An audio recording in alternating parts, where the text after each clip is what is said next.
specifications and set up before you ever do your first ring there on this table. You wanna come down here, see those two holes at the end of this? You wanna bolt those into the floor with concrete bolts. Yeah. And I had a professional come in and do mine, so, cause I don't know how to do all that stuff. I got it all planned out. Okay, so that's the first thing, you wanna bolt the table down. He'll told me, oh, you don't need to bolt that down, the table's heavy enough. I go, no. I put Renee on there, right up in their manufacturing facility, pulled her, the table raised off the floor about 18 inches. From pulling her, she's real light. Yeah. So to set these settings here, get your CA or your wife or your girlfriend or whoever, put them on the table, and you bring the legs up to where, and their pelvis needs to be down here, their iliac crest is right here, and just position one there like that on this table. Bring their legs up, and when they're parallel, you're gonna go memory 1. That sets that position.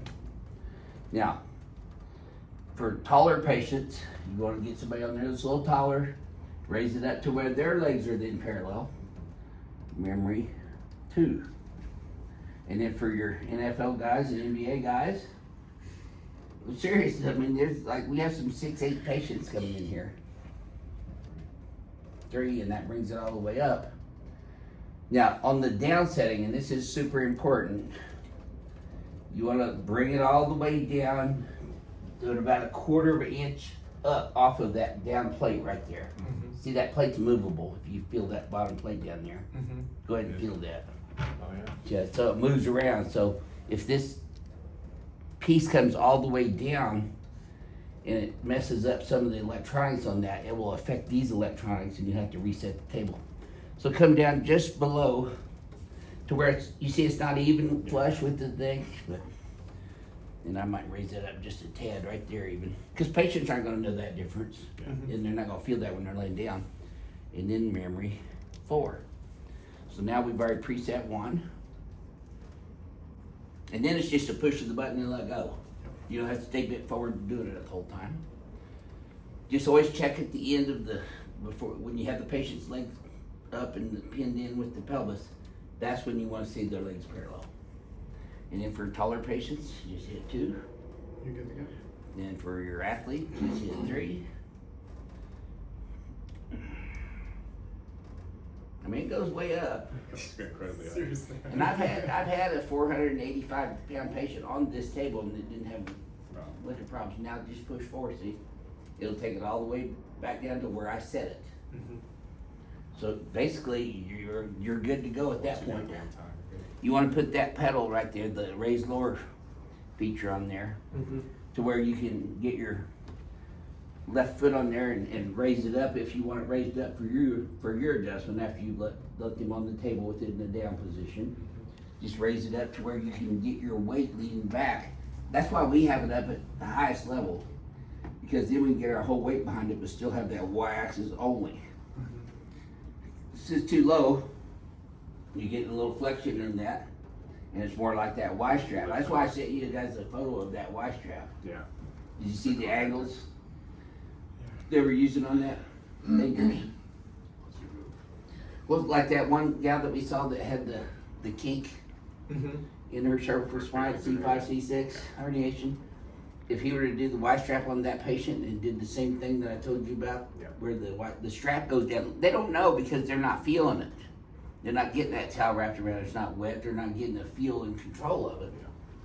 So they don't know where it is. My buddy that did it on me, and I love this guy. I've known him forever. He's a good chiropractor, but he did that on me. He yanked me. I slid off the table, my head hyperextended way back off the end of the headpiece. He goes, oh, that went good. You hear all those pops? I said, well, yeah, but my neck's like hanging off the edge here. And I didn't really feel anything afterwards. I didn't feel the relief that I got from this.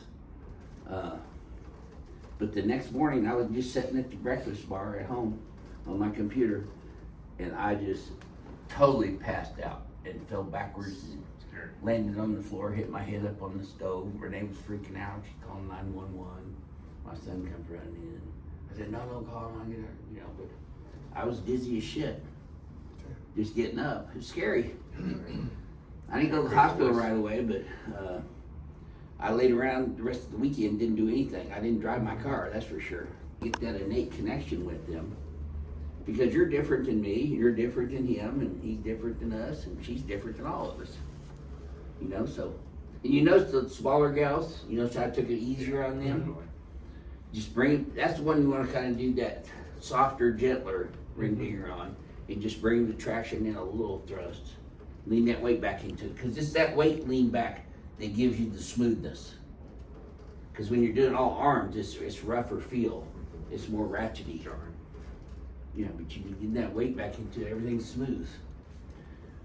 And like I said, you know, the more you do it, the better you'll get at it, the more no plastic changes you'll have occur. I've just got my neural wired over 44 years of doing this, so it's like breathing for me. But at first, it takes some, but you still gotta let go, let your innate do it. Guys try to think over it too much. Remember that one guy from Arizona that had Tristan on the table? Did you hear then? I don't know if you were here then. Tristan was telling us this yesterday. He was like trying to get it, you know, and he